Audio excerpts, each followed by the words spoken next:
السلام عليكم ورحمة الله وبركاته. الحمد لله رب العالمين نحمده ونستعينه ونستغفره ونعوذ بالله من شرور أنفسنا ومن سيئات أعمالنا. من يهده الله فلا مضل له ومن يضلل فلا هادي له. وأشهد أن لا إله إلا الله وحده لا شريك له وأشهد أن محمدا عبده ورسوله أما بعد. فقال الله تعالى: شهد الله أنه لا إله إلا هو والملائكة وأولو العلم قائما بالقسط. وقال نبينا صلى الله عليه وسلم: إنما الأعمال بالنيات وإنما لكل امرئ ما نوى أو كما قال عليه الصلاة والسلام. பாசத்திற்குரிய தாய்மார்களே, சகோதரிகளே, சகோதரர்களே, ஆசிரிய பெருமக்களே, மாணவ மாணவிகளே, அல்லாஹுவின் மாபெரும் கிருபையினால் நமது மதரசாவினுடைய ஆண்டு விழா சீரும் சிறப்போடும் சிறந்த முறையில் நடந்து வருகிறது. இதில் சாதனை பெண்கள் என்ற ஒரு தலைப்பின் கீழ் பேசுமாறு நான் பணிக்கப்பட்டிருக்கிறேன். ஒரு அரை மணி நேரம் கொஞ்சம் கவனத்தோடு இந்த உரையை உள்வாங்குமாறும், காரணம், உரையாடுதல் என்பது ஒரு சிறிய மாற்றத்தை ஏனும் நம்முடைய வாழ்க்கையில் ஏற்படுத்த வேண்டும் என்ற உன்னத நோக்கத்தில் தான் பல்வேறு சிரமங்களுக்கு மத்தியில் இது போன்ற நிகழ்ச்சிகளை நடத்துவதற்கான அடிப்படை காரணம்,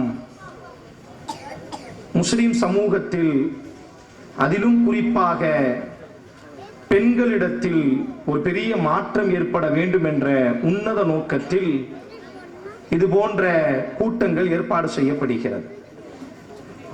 அரபியில் சொல்வார்கள், ஒரு சமூகத்தினுடைய முதுகுத்தண்டுகள் அந்த சமூகத்தினுடைய பெண்கள். எந்த ஒரு சமூகத்தினுடைய பெண்களை நாம் சீர்திருத்தம் செய்துவிட்டால் அந்த சமூகத்தை கண்ணியத்திற்குரிய சமூகமாக நம்மால் எழுப்பி நிப்பாட்ட முடியும் என்று சொல்வார்கள். வீழ்ந்து போன எல்லா சமூகங்களுக்கு பின்னால் உலகத்தில் தடமே இல்லாமல் அழிக்கப்பட்ட எல்லா சமூகங்களையும் நாம் ஆய்வுக்கு உட்படுத்தினால் அதில் முதன்மையாக அந்த சமூகத்தினுடைய பெண்களை வீழ்த்தி இருப்பார்கள். இன்றும் கூட உலகளாவிய அளவில் எந்த ஒரு நவீன கலாச்சாரம் உருவாக்கப்பட்டாலும் கூட யாரை மையப்படுத்தி அந்த கலாச்சாரங்கள் வளர்க்கப்படும் என்று சொன்னால் பெண்களை மையப்படுத்தி தான் அந்த கலாச்சாரங்கள் உருவாக்கப்படும்.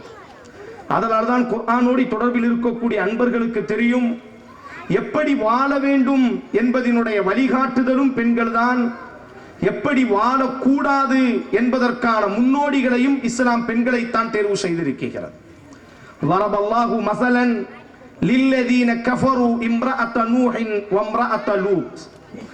இறை மறுப்பாளனாய் எப்படி வாழக்கூடாது என்பதற்கு இறைவனால் தேர்வு செய்யப்பட்டவர்கள் இரண்டு பெண்கள், நூஹினுடைய மனைவி, லூத்தினுடைய மனைவி என்றால் குர்ஆன் பதிவு செய்யும். அதற்கு அடுத்த வசனங்களில் அல்லாஹ் பேசும் பொழுது வதரபல்லாஹு மஸலன் லில்லதீன ஆமனு, யாரெல்லாம் ஈமான் கொள்வார்களோ, உலகம் அழியக்கூடிய வரை ஈமான் கொள்ளக்கூடியவர்களுக்கான முன்னோடியாக, உலகம் அழியக்கூடிய வரை ஈமானை சுமப்பவர்களுக்கான வழிகாட்டியாக நாம் ஃபிர்அவுனினுடைய மனைவியையும் மரியமையும் நாம் தேர்வு செய்திருக்கிறோம் என்று அல்லாஹ் பதிவு செய்கிறார். அப்ப வாழ்வதற்கு வழிகாட்டியாகவும் பெண்கள் தான், எப்படி வாழக்கூடாது என்பதற்கு வழிகாட்டியாகவும் பெண்களைத்தான் இறைவன் தேர்வு செய்திருக்கிறான். அப்ப இவை நமக்கு என்ன உணர்த்துகிறது என்று சொன்னால், ஒரு சமூகம் உருவாக்கப்படுவது பெண்களால் தான். அரபியில் சொல்வார்கள், சனஅன தாரீஹ், வரலாற்றை உருவாக்கியவர்கள். இப்படியே பல புத்தகங்கள் இருக்கிறது. இந்த உலகத்தினுடைய வரலாற்றை யார் உருவாக்கினார்கள் என்ற ஆய்வுகளினுடைய முடிவு சொல்லும், வரலாறுகளை உருவாக்கியவர்கள் பெண்களாகவே இருக்கிறார்கள் என்ற ஆய்வுகள் நிறைவு செய்யப்படுகிறது.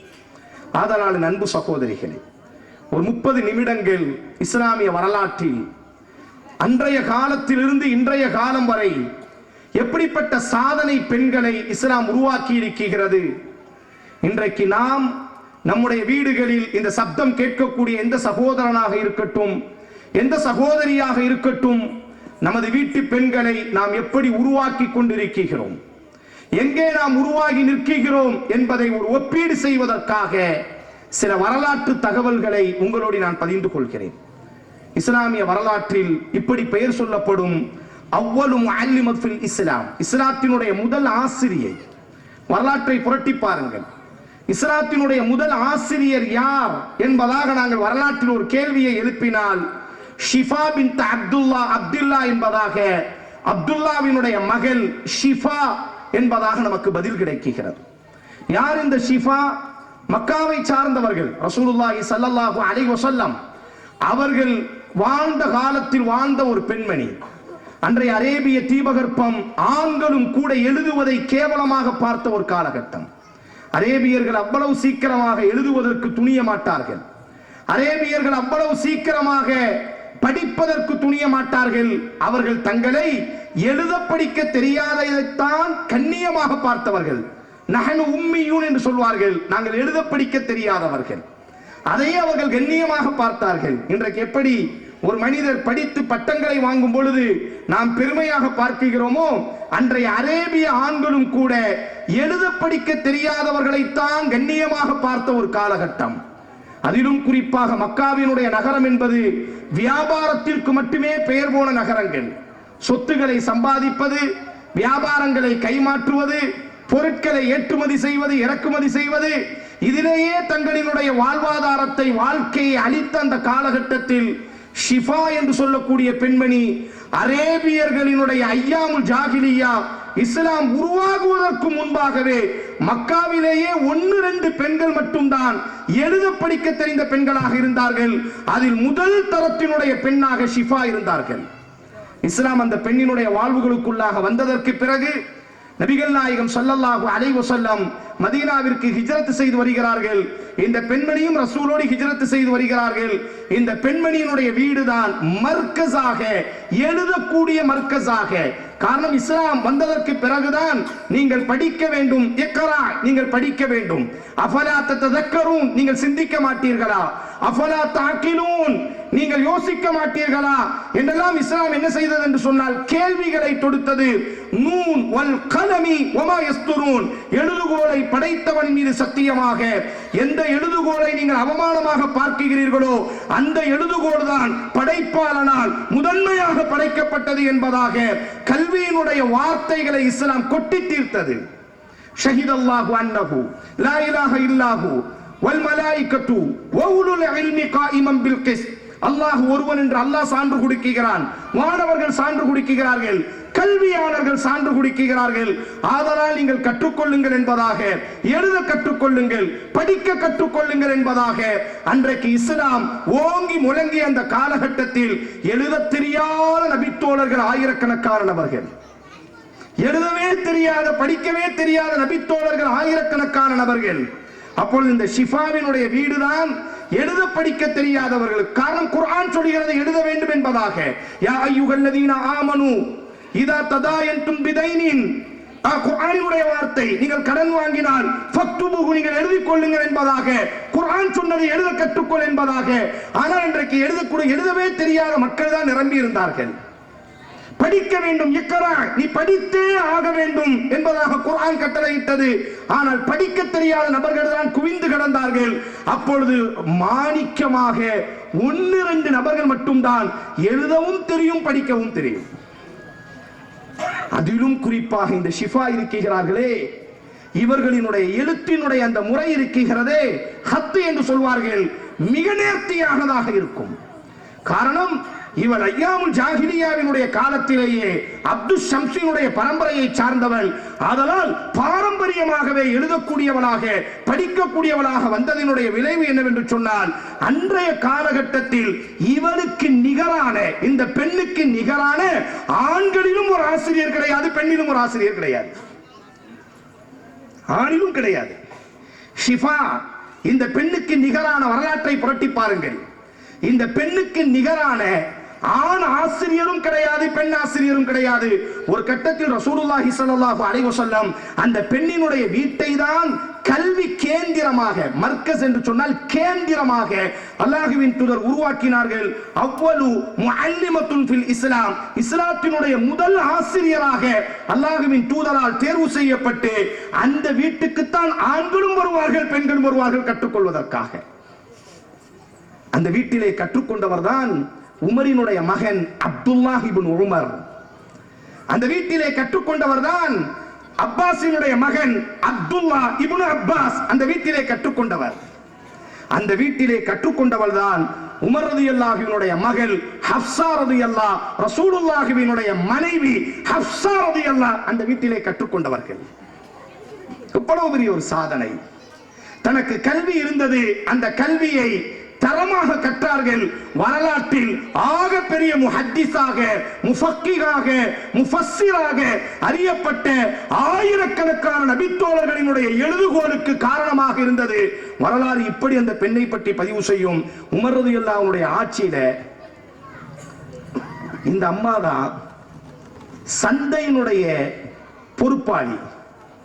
அல்லாஹ்வின் தூதர் ஸல்லல்லாஹு அலைஹி வஸல்லம் மதீனாவிற்கு வந்த ஆரம்ப காலகட்டம், அன்றைக்கு முழு வியாபார கேந்திரங்களும் யூதர்களினுடைய கையில் இருந்தது. வட்டிகள் கலக்கப்பட்டு பொருளாதாரங்களை எல்லாம் சிதைத்து வைத்திருந்தார்கள். அந்த நேரத்தில் அல்லாஹ்வின் தூதர் திட்டமிட்டார்கள். இப்பொழுதும் மதீனாவிற்கு சென்றால் நீங்கள் பார்க்கலாம், சூக்குல் மதீனா என்பதாக இன்றைக்கும் அந்த பகுதி உண்டு. அல்லாஹ்வின் தூதர் மதீனாவுக்குள்ளே வந்தவுடன் செய்த சில அற்புதமான சில வழிகாட்டுதல், அதில் மிக முதன்மையானது சகோதர பந்தத்தை ஏற்படுத்தியது, மஸ்ஜித் நபவியை கெட்டி எழுப்பியது.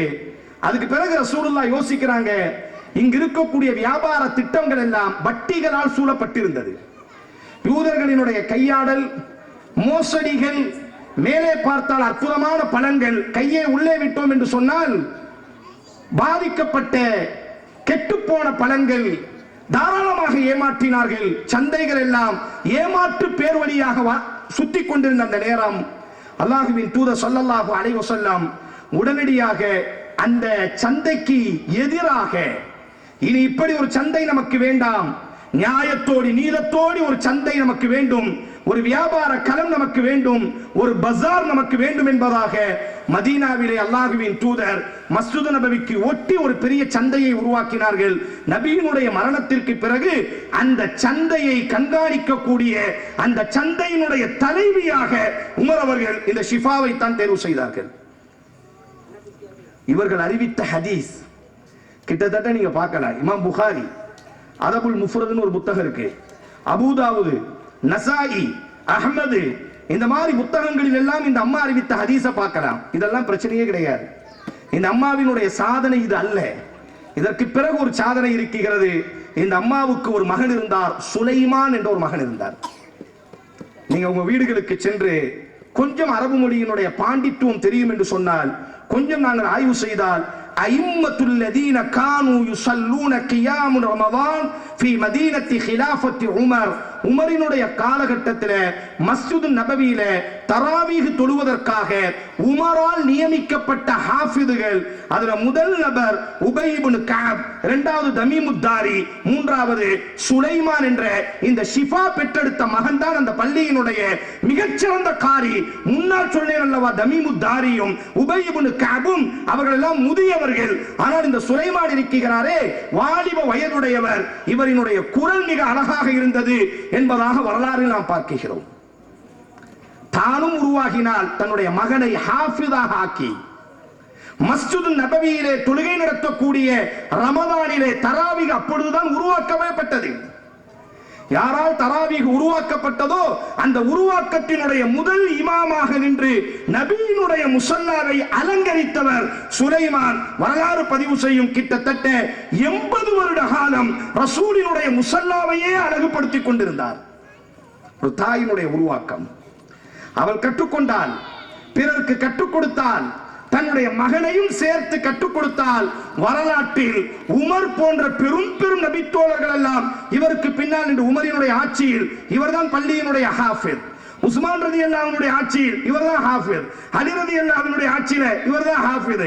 இப்படி வரலாற்றில் 80 ஆண்டு காலம் நபியினுடைய முஸல்லாவையே அழகுபடுத்திய ஒரு அற்புதமான மகனார் சுலைமான். இந்த சுலைமானை இந்த உம்மத்திற்கு கொடுத்தது ஷிஃபா பின்த் அப்துல்லா என்பதாக வரலாற்றில் நாங்கள் படிக்கிறோம். அன்பு சகோதரிகள், குழந்தைகள், சாதனை என்பது நம்மோடி முடியக்கூடிய சாதனைகள் அல்ல. நாமும் சாதனையாளர்களாக மிளிர வேண்டும். நம்முடைய குழந்தைகளையும் சாதனையாளர்களாக மாற்றி காட்ட வேண்டும். வரலாற்றினுடைய மற்றும் ஒரு செய்தியை பாருங்கள். அம்ரா ரலியல்லாஹு அன்ஹா, இவங்க நபித்தோழி கிடையாது. ஆயிஷா ரலியல்லாஹு அன்ஹுடைய வீட்டில் பிறந்தவங்க. புகாரில, முஸ்லிம்ல, அபூதாவுதுல, நசையில கிட்டத்தட்ட இவங்க அறிவிக்கக்கூடிய ஹதீஸ் மட்டும் 1000 ஹதீசுகள். எந்த புத்தகத்தை நீங்கள் எடுத்து பார்த்தாலும் சரி, அம்ராவினுடைய பேரை நீங்க பார்க்க முடியும். அவ்வளவு அதிகமான ஹதீசுகளை இமாம் தஹபி ரஹ்மத்துல்லாஹி அலைஹி ஒரு பெரிய அறிஞர், வரலாற்றினுடைய நாயகன், கதாநாயகன் என்று சொல்வார்கள். வரலாற்றை அப்படி அலசி ஆய்வு செய்யக்கூடியவர். முக்காஸ், அதாவது நல்ல நோட்டு கள்ள நோட்டை கண்டுபிடிப்போம்ல, அந்த மாதிரி வரலாற்றினுடைய நல்ல வரலாறுகள் கெட்ட வரலாறுகளை எல்லாம் பிரித்து மேயக்கூடிய இமாம் தஹபி சொல்றாரு சீரா அலாமின் நுபலால, கானத் ஆலிமத்துன் ஃபகீஹத்துன் ஹுஜ்ஜத்துன் கஸீரத்துல் இல்ம். இந்த அம்ரா இருக்கிறாரே, இவ எப்படிப்பட்ட பெண்மணி என்று சொன்னால், மிகச்சிறந்த ஆலிம், அன்றைய காலகட்டத்தில் மிகப்பெரிய முஃபக்கிஹ், மார்க்க தீர்ப்பு வழங்கக்கூடியவள். மிகச்சிறந்த ஆதாரமாக இந்த அம்ராவை தொட்டும் ஒரு நபிமொழி என்று சொன்னால் அதற்கு பிறகு ஆய்வே கிடையாது. அறிவிப்பது யாரு? அம்ரா. அம்ராவினுடைய ஆசிரியர் ஆயிஷா, ஆயிஷாவினுடைய ஆசிரியர் முஹம்மது ஸல்லல்லாஹு அலைஹி வஸல்லம். அப்படியானால் அந்த ஹதீஸ் ஹுஜ்ஜத்துன், ஆதாரமாக எடுத்துக் கொள்ளப்படும். கஸீரத்துல் இல்ம், கல்வியினுடைய கடல் என்பதாக புகழப்பட்டவர்கள். பெண்மணி, நாம எங்க இருக்கிறோம்? என்ன கற்றுக்கொண்டு இருக்கிறோம்? மார்க்கத்தை பற்றி நம்ம என்ன எவ்வளவு அறிவுகள் இஸ்லாமிய வரலாற்றில் மட்டும்தான் மக்கா மதீனாவிற்கெல்லாம் சென்றவர்களுக்கு தெரிந்திருக்கும். வரலாறுகள்ல இன்னைக்கு எப்படி ஆண் நபித்து, இன்னைக்கு எப்படி ஆண் ஆலிம்கள் உட்கார்ந்து பாடம் நடத்துகிறார்கள். மஸ்ஜித் நபவியில் ஆலிம்களாக உட்கார்ந்து கொண்டு மாணவர்களுக்கு, உலகத்திலிருந்து வரக்கூடிய எல்லா மாணவர்களுக்கு பாடம் நடத்துகிறார்கள் அல்லவா? இஸ்லாமிய வரலாற்றில் மட்டும்தான் மக்காவிலும் மதீனாவிலும் பெண்கள் பாடம் நடத்திய ஆசிரியர்களாக, அந்த பெண் ஆசிரியர்களிடத்திலே மாணவர்களாக ஆண்கள் அமர்ந்திருப்பார்கள். வரலாற்றில் எங்கேனும் இந்த இத்தனை ஒரு 1000 வருடத்திற்கு முன்பாக உலக வரலாறுகள், எந்த வரலாறை வேண்டுமையானாலும் ஒப்பாய்வுக்கு நாம் எடுத்துக்கொள்ளலாம், யாரை வேண்டுமையானாலும் நாங்கள் ஆய்வுக்கு எடுத்துக்கொள்ளலாம். இஸ்லாமிய வரலாற்றை தவிர இந்த பொற்காலம் எங்குமே நடந்திருக்காது. மக்காவில் மதீனாவில் ஆசிரியர்களாக பெண்கள் இருப்பார்கள், மாணவர்களாக ஆண்கள் இருப்பார்கள். அந்த மாணவர்களினுடைய கூட்டத்தில் ஒரு நபர் இருந்தார், நம்ம எல்லோருக்கும் பரிச்சயமானவர், இமாம் ஷாஃபி ரஹ்மத்துல்லாஹி அலைஹி. பக்தாதுல இருந்து என்ன செய்யறாங்கன்னா, மிஸ்ர் எகிப்துக்கு போறாங்க. அந்த எகிப்துல ஒரு பெரிய பள்ளிவாசல், அந்த பள்ளிவாசல்ல ஒரு பெரிய கூட்டம், மாணவர்கள் எல்லாம் புத்தகத்தை திருப்பி திருப்பி அப்படி எழுதிக்கிட்டே இருக்கிறாங்க. ஒரு பெண்மணி உட்கார்ந்து பாடம் நடத்துகிறார்கள். இமாம் அவர்களும் அங்கே போய் அமர்கிறார்கள். அமர்ந்து பல மணி நேரம் அந்த பெண்ணிடத்திலே கல்வி கற்றதற்கு பிறகு சொல்கிறார்கள், எனக்கு தெரியாததையும் அந்த பெண்மணி எனக்கு கற்றுத்தந்தால் இந்த இடத்தில். பொதுவா இமாம் ஷாஃபி இருக்கிறாங்கல்ல, அவங்களுடைய ஆரம்ப காலகட்டம், அவங்க மிஸ்ருக்கு போன பிறகு அவங்களுடைய அறிவினுடைய முதிர்ச்சியே மாறிவிட்டது. அவங்க மிஸ்ருக்கு போனதற்கு பிறகு, எகிப்துக்கு போன பிறகு அவங்க கொடுத்த ஃபத்வா இருக்குல்ல, அந்த ஃபத்வாவினுடைய ரேஞ்சே வேற. இமாம் மிஸ்ருக்கு போற முன்னகட்டி இமாம் ஷாஃபியினுடைய கதீம்னு சொல்லுவாங்க, ஜதீதுன்னு சொல்லுவாங்க. அவர் எகிப்துக்குள்ள போற முன்னகட்டி கொடுத்த ஃபத்வா இமாம் ஷாஃபியை மட்டும் அப்படி ஆய்வா பிரிப்பாங்க.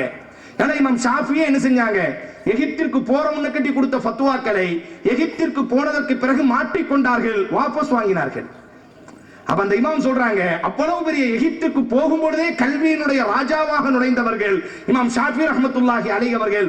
ஆனால் அந்த கல்வியினுடைய ராஜா இமாம் ஷாஃபி சொல்கிறார்கள், ஒரு பெண்ணினுடைய மஸ்ஜிதிலே ஒரு பெண்மணி பாடம் நடத்தினால் அந்த பெண்ணினுடைய பாடத்தில் அமர்ந்ததற்கு பிறகு எனக்கு தெரியாததையும் தெரிந்து கொண்டேன் என்று இமாம் ஷாஃபி சொல்கிறார்கள். எவ்வளவு அறிவு ஜீவிகளாக இஸ்லாம் உருவாக்கி இருக்கிறது. ஆனா நம்ம வீடுகள்ல, நம்ம வீட்டு பெண்களை பாருங்க, அம்ராவை பாருங்க ரலியல்லாஹு அன்ஹா, பெரிய ஒரு தாபியா. வரலாறுல புகாரில, முஸ்லிம்ல, அபூதாவுதுல 9 நபிமொழி புத்தகம் என்று சொல்வார்கள். 9 நபிமொழி புத்தகத்திலையும் இந்த அம்மா அறிவிக்கக்கூடிய நபிமொழிகள் நிரப்பமாக இருக்கிறது. உமர் இப்னு அப்துல் அஜீஸ் எனக்கு முன்பு பேசிய ஆசிரியர் சொன்னார்களே, வரலாற்றில் இப்படியும் ஒரு நாட்கள் உண்டு என்பதாக. ஜகாத்தை வாங்குவதற்கு ஆட்கள் இல்லை, ஏழைகள் எல்லாம் இல்லாமல் பணக்காரர்கள் மட்டுமே வாழ்ந்த ஒரு பொற்காலம். அந்த பொற்காலம் அந்த உமர் இப்னு அப்துல் அஜீஸினுடைய காலகட்டத்தில் தான் ஒரு சிறப்பான ஒரு ஏற்பாடு செய்யப்பட்டது. ஹதீசுகளையும் எழுத வேண்டும் என்ற ஒரு முறையை அப்பொழுதுதான் கொண்டு வந்தார்கள். உமர் இப்னு அப்துல் அஜீஸ் என்ற அந்த ஆட்சியாளர் தான் 2ஆம் உமர். அவர்தான் முதல் முறையாக சட்ட ரீதியாக ஆட்சி ரீதியாக கையெழுத்திட்டார்கள். இனி ஹதீசுகளையும் புத்தகமாக எழுத வேண்டும் என்பதாக. அப்படி எழுத சொன்ன பொழுது உமர் இப்னு அப்துல் அஜீஸ் அவர்கள் சொல்வார்கள், கதப இலா அபீ பக்ர் இப்னு ஹுஸ்ம். அந்த அபூபக்கர் அவர்ட்ட தான் எழுத சொல்றாங்க. சொல்லும் பொழுது சொல்றாங்க பாருங்க, உன்னுர் மக்கான மின் ஹதீஸி ரசூலில்லாஹி ஸல்லல்லாஹு அலைஹி வஸல்லம், அல்லாஹ்வின் தூதரினுடைய நபிமொழிகளை ஆய்வு செய்து எழுதுங்கள். குறிப்பாக அம்ராவிடத்திலிருந்து எழுதுங்கள். அம்ரா அறிவிக்கக்கூடிய நபிமொழிகளாக பார்த்து எழுதுங்கள். காரணம், அம்ரா ரசூலினுடைய மனைவி ஆயிஷாவினுடைய வீட்டிலேயே வளர்ந்தவர்கள். அதனால் அம்ராவினுடைய நபிமொழியினுடைய மதிப்பு இருக்கிறது, மிக ஏற்றமானது. எழுதும் பொழுது நபியினுடைய மொழிகளை ஆய்வு செய்ய வேண்டும். அம்ரா என்று வந்துவிட்டால் ஆய்வு செய்யாதீர்கள், ஃபக்துபுகு எழுதிக் கொள்ளுங்கள். இவ்வளவு அறிவு களஞ்சியங்கள். இமாம் தஹபி ரஹ்மத்துல்லாஹி அலைஹி சொல்வாங்க, அன்றைய அரேபியர்கள் தங்க பிள்ளைங்களை மதரசாவுக்கு அனுப்பி வச்சாங்கன்னா, இப்போ பொதுவாக நம்ம பிள்ளைங்கள்லாம் அனுப்பி வைக்கிறோம்ல மதரசாக்கு, பாப்பா நீ நல்லா ஓதணும், பாப்பா நல்லா மனப்பாடம் பண்ணணும், பாப்பா நல்லா படிக்கணும் சொல்கிறோம்ல. அன்றைய அரேபியர்கள் சலஃபுகள் இப்படி தான் பிள்ளைங்களுக்கு சொல்லுவாங்களா, யா குலாம், மகனே சிறுவனே, அராக்க தஹரிஸ் அலா தாலிபில் இல்ம் அஃபலா அதுல்லுக அலா விஆஇஹ். கல்வியில் ரொம்ப பேணுதலாக இருக்கணும், கல்வியில ரொம்ப நல்ல ஆர்வமா இருக்கணும். எப்படி இருக்கணும் உனக்கு சொல்லி தரட்டுமா? உடனே இந்த பிள்ளைங்க கேட்பாங்களா, குல்து பாலா சொல்லுங்க, யார மாதிரி இருக்கணும்? அப்ப சொல்லுவாங்கன்னா, அலைக பி அம்ரா, அம்ராவை மாதிரி கற்றுக்கொள்ள வேண்டும். அம்ரா எப்படி கற்றுக்கொண்டாலோ அது போன்று நீ ஆலிமாக வேண்டும். அன்றைக்கு ஆண் குழந்தைகளுக்கும் பெண் குழந்தைகளுக்குமான ரோல் மாடல். அவள் மரணித்து வருடங்கள் பல கடந்து விட்டது. ஆனால் அரேபிய சமூகம் பிள்ளைங்களை மதரசாவுக்கு அனுப்பும் பொழுது நல்லா கத்துக்கணும். எப்படி கத்துக்கணும் தெரியுமா? யார மாதிரி கத்துக்கணும் தெரியுமா? இது அரேபியர்களினுடைய பழக்கம். பேச்சு வழக்கிலே கேள்வி கேட்பது, திசை தன் பக்கம் கவனத்தை திருப்புவதற்காக. இது அரேபியர்களினுடைய பழக்கம். புள்ள கேட்கும்ல, யார மாதிரி நான் கத்துக்கணும்? அம்ரா அலைக பி அம்ரா, அம்ராவை மாதிரி கத்துக்கணும். ஃபஇன்னஹா கானத் ஃபீ ஹுஜ்ரி ஆயிஷா ரலியல்லாஹு அன்ஹா, அம்ராவினுடைய வீடே ஆயிஷாவாகத்தான் இருந்தார்கள். ஃபஅதைதுஹா ஃபவஜத்துஹா பஹரன் லா யன்சிஃபு, தீர்ந்து போகாத கடலாக அம்ரா இருந்தால் அது போன்று நீ கற்றுக்கொள்ள வேண்டும். கஸாலிய மாதிரி கத்துக்கணும் சொல்லுவோம்ல ஆரம்ப காலகட்டத்தில், இமாம் கஸாலிய மாதிரி கற்றுக்கொள்ள வேண்டும் என்று சொல்லுவோம் அல்லவா. அன்றைய அரேபியர்கள் இப்படி சொல்வார்களாம், அம்ராவை போன்ற ஆணும் பெண்ணும் கற்றுக்கொள்ள வேண்டும். காரணம், தன்னுடைய வீட்டையே ஆயிஷாவினுடைய வீடாக, ஆயிஷா ரலியல்லாஹு வீட்டை தான் தனது வீடாகவே மாற்றிக்கொண்டார்கள். அது தீர்ந்து போகாத கடல், கல்வியினுடைய கடல் என்பதாக அந்த பெண்மணியை வரலாறு புகழுகிறது என்று சொன்னால், எம் சமூகத்தினுடைய சாதனை பெண்கள் எங்கே இன்றைக்கு அந்த அம்ராக்கள்? நாம் நம்மை யோசிக்க வேண்டும் அல்லவா. நம்முடைய குழந்தைகளுக்கேனும் கற்றுக் கொடுக்கக்கூடிய அளவிற்கு நம்முடைய அறிவுகளை நாம் வளர்த்திருக்கிறோமா? நாம் எங்கே இந்த மார்க்கம் உங்களுக்கு தடை செய்திருக்கிறது? ஆண்களுக்கு ஆசிரியராய் அமர வைத்து அழகு பார்த்த மார்க்கம், மர்க்கஸை கட்டி ஒரு பெண்ணினுடைய கல்வியை கற்றுக்கொண்டதற்காக, ஒரு பெண்ணிடத்திலே கல்வி இருக்கிறது என்பதை நபி கற்று தெரிந்து கொண்டவுடன் அவளுக்காக ஒரு வீட்டை கட்டி கல்வியின் கேந்திரமாக மாற்றி இந்த பெண்ணிடத்திலிருந்து கற்றுக்கொள்ளுங்கள் என்பதாக வழிகாட்டிய ரசூலுல்லாஹி ஸல்லல்லாஹு அலைஹி வஸல்லம். ஆனா வரலாற்றில் அப்ப பொற்காலங்கள் மீண்டும் திரும்பாதோ? எங்கே இன்றைக்கு நம்முடைய வீட்டு பெண்கள் கற்கக்கூடியவர்களாக இருக்கிறோம்? எதை நாம் கற்றுக்கொண்டு இருக்கிறோம் என்பதை நாம் ஆய்வு செய்ய வேண்டும். பொதுவாக மதரசால ஓதிய 7 வருஷம் ஓதிய எல்லா ஆலிம்களுக்கும் தெரியும். இமாம் தஹாவின்னு சொன்ன எல்லாத்துக்கும் தெரியும். ஆனால் அவர் புத்தகம் தான் அங்கே படித்து கொடுப்பாங்க, அகீதா புத்தகம். அதே மாதிரி ஹதீஸினுடைய புத்தகத்தில் இமாம் தஹாவினுடைய புத்தகம் தான் கடைசி வருஷம், 6வது வருஷம் 7வது வருஷம் இமாம் தஹாவி புத்தகம் தான். அகீதானாலே இமாம் தஹாவி தான் அன்றைய காலகட்டத்தில். காரணம், இவங்க இமாம் அபு ஹனீஃபாவினுடைய காலத்திற்கு நெருக்கம், சலஃப் என்று சொல்கிறோம் அல்லவா.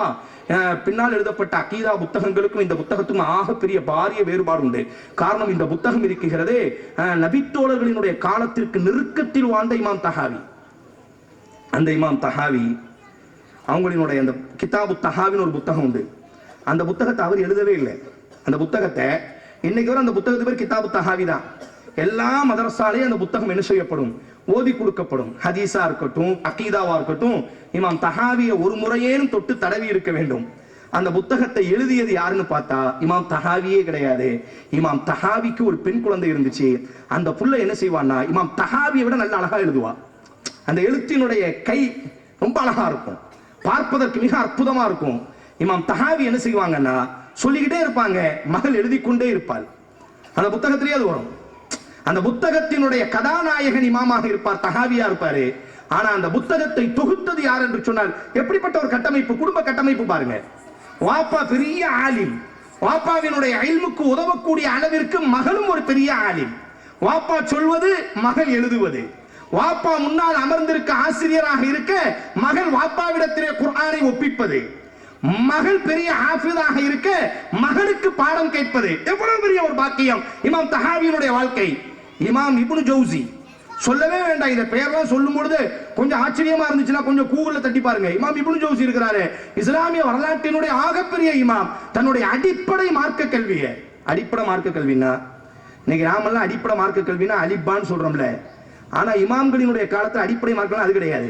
நஹ்வுல், குர்ஆனை மனனம் செய்யறது, ஹதீஸ மனனம் செய்யறது, இதுதான் அடிப்படை. ஆய்வுக்காகத்தான் என்ன செய்வார்கள், வெளியே வருவார்கள். உசூலுல் ஃபிக்ஹ், உசூலுல் ஹதீஸுக்கு தான் வெளியே வருவாங்க. அவங்களுடைய அடிப்படை கல்வி என்பது அரபு மொழியை கற்றுக்கொள்வது, இலக்கணத்தை கற்றுக்கொள்வது, குர்ஆனை மனனம் செய்வது. இதை எல்லாத்தையும் இமாம் இப்னு ஜௌசி யார்கிட்ட கத்துக்கிட்டாருன்னா அவரே சொல்றாரு, எனக்கு ஒரு மாமி இருந்தா என் மாமிட்ட தான் நான் முழு குர்ஆனையே மனனம் செய்தேன், என் மாமிட்ட தான் நான் அரபு மொழியை கற்றுக்கொண்டேன்.